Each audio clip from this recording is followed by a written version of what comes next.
Alright, mulungi atugoberera ku mukutu gwa Credible Media. Yuji salamu alaikum warahmatullahi wabarakatuh. Ganja Fadige manya. Tubaza okulike anti mutambula naffe nabwe ekito tubasaba okusubscribinga kikulu okulayikinga wamu n'okusharinga content waffe twongera okulike anti tambula ffenna wakati mu kuba torch n'okumulungula amawulire nga bagaba gatambula mu nyaffe Uganda mu aspects zonna.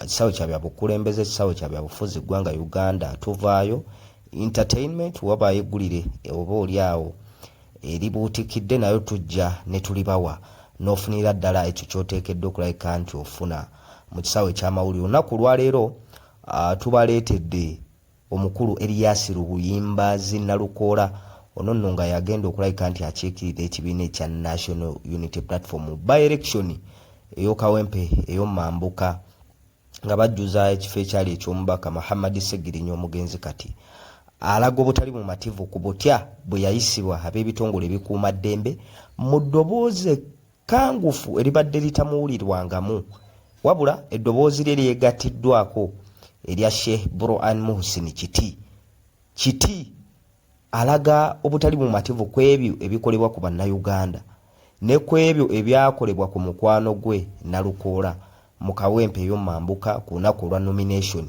Katusooke tubawe Nalukoola mu video nga akandula eddoboozi eri ab'ebitongole ebikuuma ddembe ne gavumenti okutwaliza ewamu ku butya bwe babayisa. Then tubawe ne Sheikh Burhan Kiti mu video ng'ayogera ebigambo oba oliawo ebyokulaga obutali bumativu ku mbeera egenda maaso mu ggwanga. Kasooke tubawe video ya Nalukoola oluvannyuma lwayo egenda gobererwa eya Sheikh Burhan Muhsin Kiti, then tukomewo oba oliawo tutunulire ebigambo byabwe na butya bwe tulina okubyefumiitirizaako nga bannayuganda n'embeera nga bwetambula mu ggwanga. Kasooke tubawe Nalukoola Council, then tubawe ne Sheikh Kiti, tukomewo twongere okulayika nti tutunulire ensonga zino. Sebo commissioner nsanyusa okulaba kandowooze tunaabeera naawe paka ku ssaawa esembayo. Nsaba olabula ttiimu yo mukama wange baleme okulowooza okwetaba mu kubba akalulu n'atuulaawo ng'ate yalina obuvunaanyizibwa kulaba nga tutekeratekera akalulu ng'abuuza ttiimu ye tukoze tutya okubba akalulu kano nga tukabbira gundi ng'ate gwawo ebyokulonda.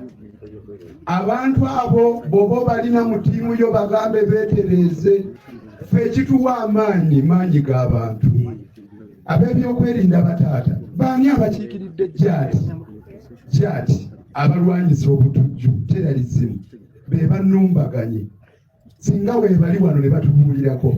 Ekirala taata komisiona w'ebyokulonda ani ali in charge ku security? Tukolagane na poliisi, tukolagane na UPDF, tukolagane n'abakuuma pulezidenti wa kuno, tukolagane n'abajjaati abalwanyisa obutujju. Ani omutuufu? Kyewuunyisa RPC yatuyita mu ofiisi ye ku lunaku olwokubiri n'atugamba nti buli anaamala okubeera nominated ajja kgenda asisinkana abawagizi be mu mirembe. N'agamba temukola procession, n'atuwa n'omuwendo gw'abantu. Basooka kuwamba biwandiiko byange na agenti wange ng'abakikola be bakuuma ddembe nga bajja mu drone bakutte emmundu. Ffe tetulina mmundu, gavumenti yerina emmundu. Lwaki bateekateeka ng'ate bye bateekateeka babyagala bitwala ku maanyi? Ekifo kyaffe kye tutegese ne bajja ne bakitwala aba drones ne bawamba omuntu wange n'ebiwandiiko byange nga be bakwata mmundu.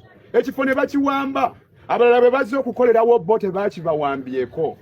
Ne bamala ne bankuba emiggo nga bannanga okutambula mu luguudo. Ani yabagamba mwaba ebyokulonda? Omuntu aneesimbawo alina kumala kuba na mmotoka? Atatambulira mu mmotoka takkirizibwa kwesimbawo. Emmotoka yange nagenda okuva wano okwewandiisa ng'ab'ebyokwerinda amagye ne poliisi bagizibikidde terina bwevaayo. Kyokka ng'ate be bamu ab'ebyokwerinda baŋŋamba va wano okwewandiisa kuwedde genda. Nalina kukola ki? Kutambula kugenda. Abo ab'ebyokwerinda abatulumbagana abali mu biddugavu abajjaati teboogera baziba emimwa batukuba miggo tebatunyegangako yadde ekigambo. Omanyi agasajja okubalumba agasajja gakawuula ne gabakuba emiggo nga tewali kyegongera. Mwe bakwata mundu abakuuma ddembe bwe mutyo bwe mulina okukola. Kambabuulira olwaleero tugamba abduction source arrest. Mumanyi lwaki? temugoberera mitendera. Omuntu gwoza okukwata oteekwa okwogera naye n'omubuulirako lwaki omukwata, n'omubuulira nti sigala ng'osirise kuba by'onaayogera bisobola okukozesebwa ng'obujulizi mu kkooti. Naye toyinza kujja n'ompuula agaggo n'onkuba waya n'onkuba ebigala by'emmundu n'onsuula wansi. Be baani abajjaati mu by'okulonda byaffe? Tukkirize nti luno tutugenze mu lutalo lwa mifumbi wabula kwogera bigambo. Mukulu Museveni teekateeka bulungi abantu bo bajje boogezi bigambo, naffe twogere ebigambo olabo batetukuwangule mu mirembe. Naye bw'onodda mu kutukuba ng'oleeta abakwata mmundu, si yeeno enteekateeka gye watusuubiza mu 86, si ye fundamental change. Eno si democracy. Basebo ne bannyaba abali eyo abakwata mmundu mbagamba mulekerawo okututulugunya. Ab'ebyokulonda mubeere makkati tukole obwenkanya democracy abeere mu Uganda. Mwebale nnyo, mwebalire ddala. Bwe munaagaana okubeera abenkanya tujja kwekolera ku nsonga zaffe. Eno ensi yaffe basebo ne bannyabo. Assalaamu alaikum warahmatullahi wabarakatuh. Mutusulidde gavumenti ennungi, ebikolwa bya kuseketerera gavumenti. Buli lw'okosa omuntu wa wansi mbutuufu oba okosa gavumenti. Simanyi na gavumenti kyeriko. Bano beetaaga kukwata na kuggalira baseketerera gavumenti. Omuntu wa bulijjo atalina yadde ejjinja mu ngalo. Nze ndiweeka wempe waliwo ebitaaya. Gavumenti ekoze ebirungi bingi, ate abagiyeekera bagiseketerera bali mu yobe bagikyayiza abantu. Bantu bagweredde mu makomera mu bintu bitategerekeka.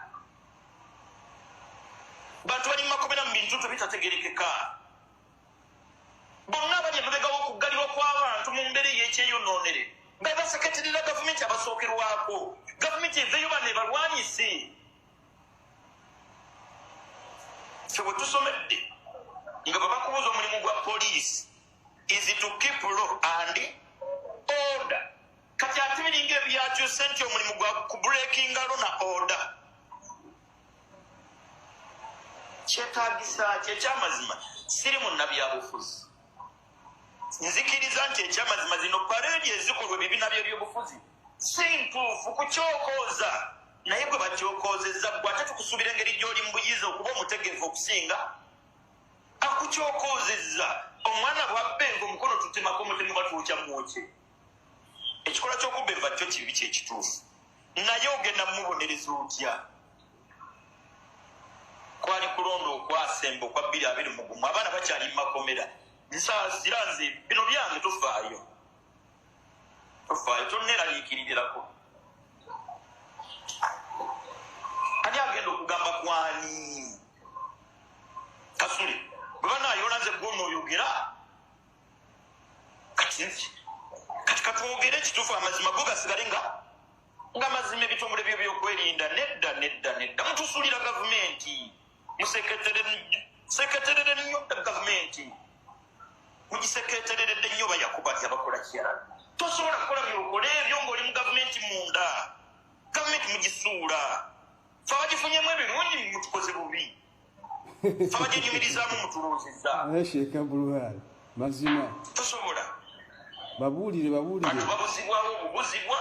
Bantu bazze n'amamundu tebali mu yunifoomu besimye mu maaso bonna. Bakikola kirungi lwaki tojja misana? Bwe batoze misana jangu ngeze kutegeera misana nga tukkirize nti mafia ligimu byakagaba yazze okuli byokola byonna misana tu. Gavumenti esigala gavumenti tugisobola okuba entegeevu. Naddala ate ab'ebitongole by'okwerinda kuba bayita mu kutendekebwa kungi mu mbeera egenda okukuuma omuntu ono n'ebintu bye. Bano batujju obukuumi buli luddawo olwaleero. Batujju ng'okulonda okwafuga bakyali mu makomera. Nze nno ninda nti bali babadde kuba tugenda okutwalayo abalala. Mukunera enku yange egenda kutwala. Kati bali bafuluma okusobola okuteekateekera bano abakola ninga lwaki? Twajjirwa zino zabawaba w'ekitongole ekibiina ky'ebyobufuzi ekisiiwusa empisa bakigalewo bugazi okuuma emirembe gy'abantu abakozi batya basigadde ekyo bakiweere kiveewo okusinga si walampa gavumenti. Nze ni muwagizi wa gavumenti. omulungi ennyo mazima tukulaba yensonga lwaki bino byogeza buwagizi era kituufu bagambe omuwagizi yayogera bino kituufu oli muwagizi w'enale batusulira gavumenti ennungi enzigu era bagambeko fe abagyogera tusirike nga bagyonoona mu bantu kifaananyi kyayo kifa kifaananyi kyayo kiggwawo abanafula gavumenti bino bye bakola gavumenti kino esitukiremu ekyanguyire minisita kayiro tafiire ndoza buvunaanyizibwa bwe yakwatwako ensonga z'omunda mu ggwanga ennaku zino yasirika bannansi bayisibwanga biso nga bitongole byakwerinda ddala obukugu n'okutendekebwa kwabwe bwekutibwa kulambika nedda ffe gavumenti yaffe tukyajagala gavumenti yabatujju ebyetagisa okutereeza muyo bikole bitya bitereezebwe ffe n'omwana tumulindirira jje ajje ffe wetuli naye waliwo ebyetaaga okukola kutya mazima okutereeza muntu ayisibwenga muntu azizza omusanga akwatibwe ng'era muzzi wa misango mu mbeera ya buvunaanyizibwa. Thank you Sheikh, thank you so much. Nalukola mukwano gwange nze ng'omuntu. Alright, gega maloboozi g'abakadde baffe Sheikh Buro Animals Nikitidde ne Council Elias Luyimbazi Nalukola nga balaga obutali bumativu ku butya eggwanga bwe liddukanyizibwa scenarios ezize zibeerawo mu nneeyisa y'ab'ebitongole ebikuuma ddembe nga bakwata bannayuganda oba oliawo mu nkwata ekyasingidde ddala okuba enkyamu enkwata ey'obukambwe okusitula amaloboozi kiddiridde ebikolwa oba oliawo ebyayisiddwamu Council Elias Luyimbazi Nalukola n'abawagizi be oluvannyuma lwa nominations mu by-election ye Kawempe ey'omambuka yaliyo olunaku olwokusatu. Council Elias Luyimbazi Nalukola oluvannyuma lw'okuba kubeera nominated yatambula ng'era omuntu yenna ali free okutambula mu ggwanga lye ava babadde bawandiisibwa adda eka n'asalibwako ab'ebitongole ebikuuma ddembe nga we twabibalaga nga we mwabiraba ne bakuba bubi nnyo abawagizi be naye ne bamuyisa bubi nnyo ne bamuyuza amasaati abantu be ne baggwera mu kkomera ebyo byonna twabiraba olunaku lwali luwanvu kuba yalutandika Council yalutandika nakusaala aswalati fajiri ku makya ku muzikiti ogw'e Kawempe Wambogo awo wennyini we baabazinda oluvannyuma lw'eswala omuyambi we oba sekuritale we yali akutte empapula ze ye n'awambibwa n'atwalibwa mu drone abantu be ne babuna emiwabaawo empapula ze zaatwalibwa so ne bafigitinga awo n'abakulembeze b'ekibiina n'addamu n'afuna empapula empya ze ya presentinga wali mu kakiiko k'ebyokulonda. Kakati oluvannyuma lw'akakiiko k'ebyokulonda okumusunsula yadde eka ng'era bwe twabannyonnyola wano yali akutte ekkubo k'atambuza bigere okudda eka maka wali aga kitaawe mwami Sserugooti oba oliawo okumuwa kudduwa. Bino bigambo byali bya Council byennyini ne basalibwako ab'ebitongole ebikuuma ddembe ekitongole ekyajja ati bano nno bakwasisa butujju ne babakuba bubi nnyo ne babayisa bubi nnyo abamu bakyali malwaliro nga abakulembeze ab'enjawulo nga kansala Nancha bakyali malwaliro naye munnamawulire wa Top TV ebyo byonna twabiraba.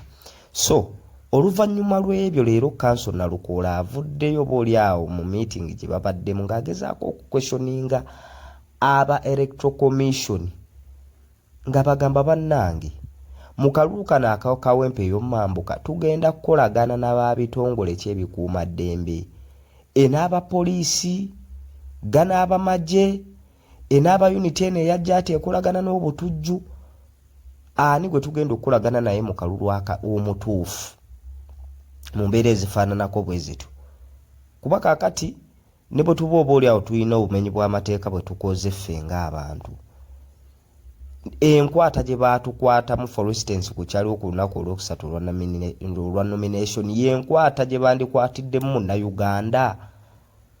Kale ne bw'aba ng'alina omusango gwonna gwazizza bandimukutte mu nkwata ya bumenyi bw'amateeka oba mu nkwata ey'amateeka kuba ffenna tukimanyi bulungi nnyo nti omuntu bwazza omusango mu nfuga ey'amateeka gye tugamba nti kwe tutambulira omuntu bajja ne bamukola ki ne bamweyanjulira nti wazizza omusango bwe guti ne bwe guti twagala genda nawe ku poliisi obitebye mu mbeera ezifaananako bwe zito ye yandibadde enkola entuufu naye abantu abagundiivu nga kanso Nalukola ategeera amateeka. Kale ne bw'aba alina omusango gwe yali azizzako olwo olunaku n'omukwata mu nkwata ng'ey'omubbi w'akasimu, nga newankubadde n'omubbi w'akasimu tateekeddwa kukwatibwa bw'atyo okuggyako ng'awalira, naye nojja alina ttiimu ye y'abantu abamutambulirako, afuuse kandidenti omujjuvu ow'ekitundu mwali, wabula n'omukwata n'omusika ku booda kati omuto gwapye wansi abakugwa bubi. So ebikolwa ebifaananako bwe bityo bireetedde kanso Erias Luyimbazi Nalukola okukandula eddoboozi n'agamba nti bannanga ab'Electoral Commission muveeyo muvumirire ebintu bino, n'ab'ebitongole ebikuumaddembe mweyise nga ba professionals ku mulimu gwe mukola, temukola gadibe nga lye. Bwe kibanga ebikolwa bye tukola obaolyawo bya bumenyi bw'amateeka, mutukwate nga bwe muteekeddwa okutukwata nga bannayuganda, si kutuwalaawala. So ebyeyolekera ku lunaku olwo olwokusatu byaleetera bannayuganda bangi nnyo nnyini ddala ebibuuzo mu bwongo bwabwe nga beebuuza, tugenda mu lutalo, tugenda mu kalulu. Ebimu ku byasinga okulabika nti bennyamiza ku olwo olunaku lwennyini twalaba abantu, kuba Electoral Commission yavaayo ku sayidi ey'okwewolereza nga bagamba nti ffe bannange campaign tetunnaziggulawo mu butongole.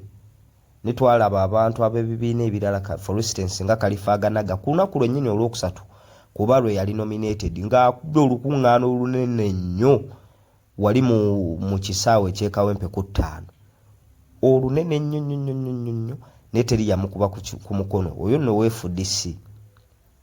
FDC najja nankumbi bano ba Nandala Mafaabi ba poa be bamuwa bendera oba be bamuwa flaga gyakutte mu kaseera kano. Then olunaku olwokuna, olunaku lwabadde lwajjo, twalabe Ajati Farida Nambi, ono nno weenaalemu ekifo mwennyini kanso Erias Luyimbazi Nalukola kyeyagamba nti oba oliawo yali amaze okwogerezeganya n'abakulu mu poliisi y'e Kawempe nga bamukkiriza okuŋŋaanyizaawo abawagizi be oluvannyuma lwa nominations, ne gufuuka muggo ogwavuga nga bwe twagulaba. Ajati Farida Nambi we yakubye olukuŋŋaana n'abawagizi baba NRM. Jati eyawutudde kanso Erias Luyimbazi Nalukola n'abawagizi baba National Unity Platform emiggo egyasigaddewo kate gikwate ettaka betwalabye ng'ate bakuuma Ajati Farida Nambi mu mbeera ezifaananako bwe zityo. So bannayuganda we bajja ebibuuzo, akalulu kano ke tulimu mulimu abaana n'ebyana, waliwo bannakibiina abatateekeddwa kuyisibwa nga bannansi, abalala bo ne bakwatibwa mu ngeri ya kubabiibiita. Bwe kibanga ekikolwa bonna waliwo obumenyi bw'amateeka, bonna atleast bandi bakutte mu nkwata y'emu ate mu nkwata ey'amateeka. Ne bwe tulaba nti waliwo be baajoonyesa, be baakuba, baasibirwa abawagizi baabwe, ng'abalala ebintu byabwe byatambudde smoothly, butuufu munnayuganda n'omuwagizi wa Nuupu ajja kufuna ekibuuzo ekyo nno. Awo wennyini mu bibuuzo bye tugezaako okufumiitirizaako ne bannayuganda ebyazza emitwe gyabwe, ne Sseekaburo Ann Mohsin Kiti we yajja ekibuuzo n'agamba bannange, ngera bwe tumuwulidde ng'ayogera, ebikolwa bino ebikolebwa mu ggwanga bikolwa by'amateeka oba bya bumenyi bw'amateeka? Ye abakola bino ekigendererwa kyabwe kyakuttattana gavumenti, kigendererwa kyabwe kyakukuumira gavumenti mu buyinza. Sseekakiti ng'agamba ye alaba ebikolwa ebikolebwa ab'ebitongole ebikuumaddembe balinga abasekeeterera gavumenti ate mwe bakolera. Kuba gwe togenda kukwata abantu obawuttula emiggo, abantu abatalina kyakulwanyisa, abantu abatataddewo mbeera ya resistance, for instance zo bakwata ne bateekawo embeera ey'okuguguba. Abantu bava mu nominations batambula bulungi peacefully, balina destination gye badda, wabula n'obawuttula emiggo emiyitirivu, amasasi ne ganyooka mu mbeera ezifaananako bwe zityo. Sseekakiti yeebuuza ddala kituufu bano baseketerera gavumenti oba bagikolera? Kuba munnange gye buva ne gye bwenkana abantu tebakyawangako gavumenti. Nedda, abantu bakyawa bikolwa ebikolebwa abantu abali mu gavumenti oba basaavinga gavumenti.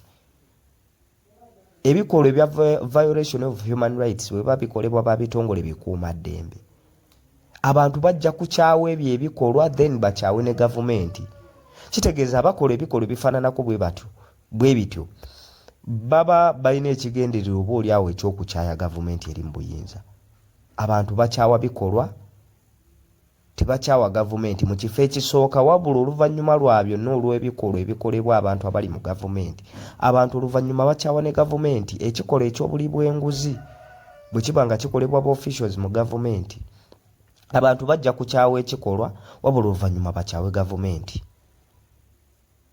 ekikolwa for instance ekyokubba ensimbi y'omusolo ekikolwa eky'obutazimba nguudo ekikolwa eky'obutateeka ddagala mu health facilities ekikolwa eky'obutazimba health facilities ekikolwa ekyobaoliawo eky'obutateeka mulaka ku byanjigiriza bya ggwanga abantu byebikolwa bye bajja okukyawa naye oluvannyuma lwa byonna ne gavumenti bajja gikyayiramu so Ssekabulu Animals ni kiti kyagamba nti bano ab'ebitongole ebikuuma ddembe abeeyolese wali mu kawempe eby'omumambuka nga bakwata kanso Elias Luyimbazi Nalukola gwagambye nti na mukwano gwe nnyo ebikolwa byabadde bya bumenyi bw'amateeka era ng'oluvannyuma lwa byonna kirizagaana bijja kukyayisa gavumenti navayo n'agamba bannange mu ggwanga muno mulimu abaana n'ebyana ye wabaayo ekibiina ky'ebyobufuzi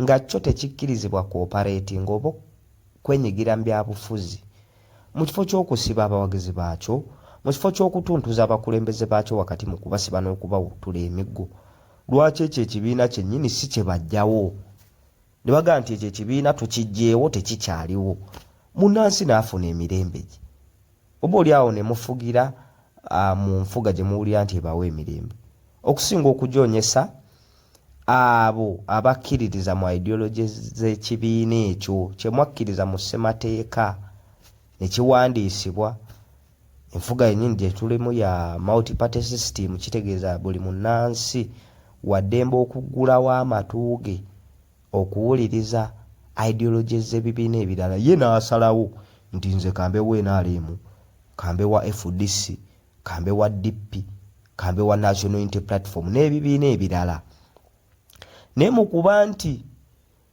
ebibiina weebiri ate nga biriwo mu mateeka si mu bumenyi bw'amateeka abantu ne basalawo okuwagira ekibiina ekimu bo ne balabibwa ng'oba oliawo abatujju ne batuuka ekiseera nga poliisi ekola ku butujju erina obbagumbulula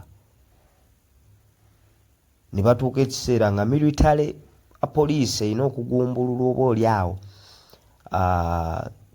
ab'amagye nga balina embeera gye bataddewo etali nnungi bannamagye balina emisango gye bazeeza naye obeera nga booleeta mu bantu bano omuggo ne guvuga tekijjaayo kifaananyi kirungi kya demokrasiya so mu mbeera ezifaananako bwe zityo balaze obutali bumativu ne munnayuganda weetaaga okwefumiitiriza ku bintu bino nga bwe bitambula mu ggwanga then n'obaako ne reaction gy'oteekawo ddala kituufu oyagala ensi ye esigale ng'etambula nga bw'etambula oba ensi ye erina w'ogyagala okugirabira ng'okubeera owa Nuupu ofunirayo emirembe okubeera owa NRM ofunirayo emirembe nga ki ekireeta emirembe kwe kuba nti bannayuganda baweereddwa ebbeetu eryesalirawo bwe kuba nga kulonda nga bagenda kukkira bubookisi yinga owa NRM agenda mu kabookisi n'amanya nti bwe nnaalonda omuntu wange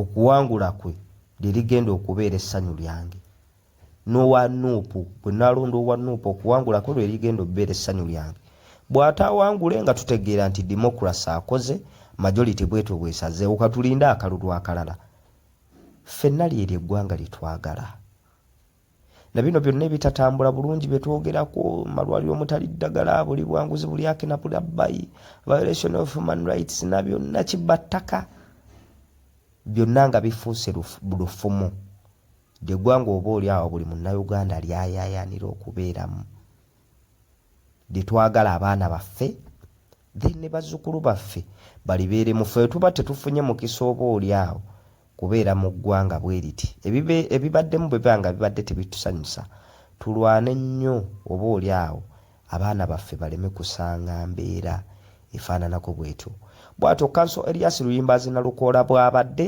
tabadde na bigambo biwoomu bigambo birire bibadde bikaawo okukira omususa waliwo n'omwana omu agambye olaba leero Council ayogedde talembeekereza ng'ebigambo bivaayo ku supiidi ya kika kya waggulu mu butuufu alina obulumi ku mutima Seeka Bro Anmus ni kiti ye tumumanyi avuddeyo ng'era munnansi ng'oggyeko ekyokuba nti mulyoyo wa myoyo mu ddiini ey'obusiraamu tekimuggyako kubeera munnansi kwogera kw'ebyo byalaba nga tebitambula bulungi mu nnyaffe Uganda era bw'akikoze nga bw'azakikola ne ku mulundi guno n'alaga obutali mu matevu ku butya ebintu bwe bitambula mu ggwanga naddala ku ekyo ekyatuusibwa ku Council Erias Luyimbazi Nalukoola wakati mu kuba ntugenda mu kalulu akali official campaigns okutangira ebyo ebinaabaayo mu campaigns bannayuganda mwenna mulina kusitula amaloboozi gammwe kati wakati mu kuba ntukuba ekkoona ly'akalulu ka 2026 bwe bibanga ebikolwa ebifaananako ebyo bityo bitandiseko yoleka mu by election eno ey'ekawempe butya bwe tutangira ebikolwa ebifaananako bwe bityo obuteeyolekera mu kalulu akaawamu aka 2026 ke tugendamu bwetyo bwe tutambudde olunaku olwaleero ku mukutu ogwa Credible Media UG Ganja Fadge mannya tuwebaza okulayika nti mu subscribe nga kikulu okulayikinga wamu n'okusharinga content waffe twongera ate okulayika ntambula ffenna twewaayo okulayika ntubawa amawulire gonna nga bwe gaba gatambula mu nnyaffe Uganda gwe weekuumire bwekuumizi ku Credible Media UG bagambe banno bategeeze Credible Media ebaako amawulire era bw'ogibaako tolina ky'osubwa mbitambula byonna mu ggwanga bwetyo bwe tutambudde olunaku olwaleero Ganja Fadge mannya assalamu alaikum warahmatullahi